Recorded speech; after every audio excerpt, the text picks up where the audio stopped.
The girl's excellence in mathematics made her feel bored. 3 plus 3. The math teacher asked her to stand up. What is 9 plus 8? 17.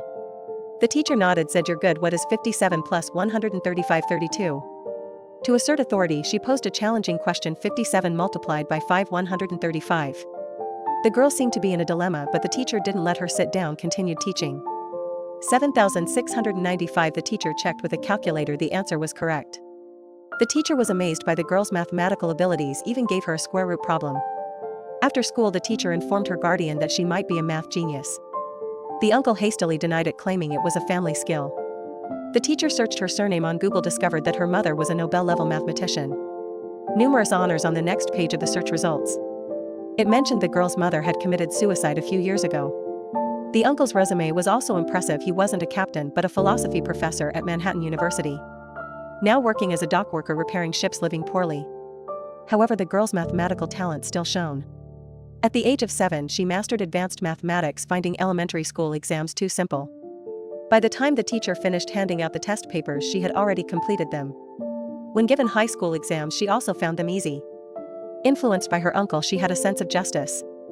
Witnessing a classmate being bullied, she intervened using a textbook as a shield, demonstrating the power of knowledge.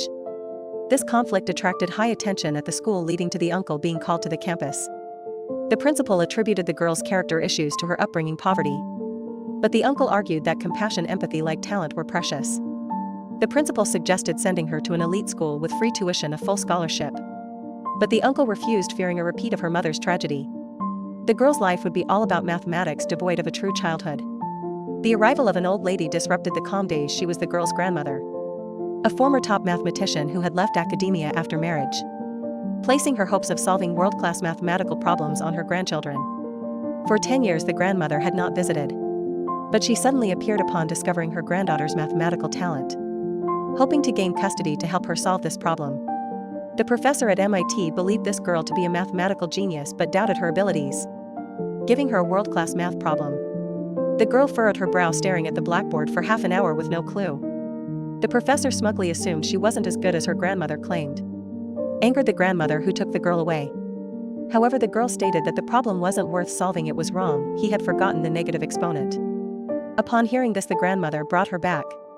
The girl corrected the error on the blackboard, astonishing the professor, then proceeded to solve the problem he had posed, filling 2 large blackboards with the correct answer.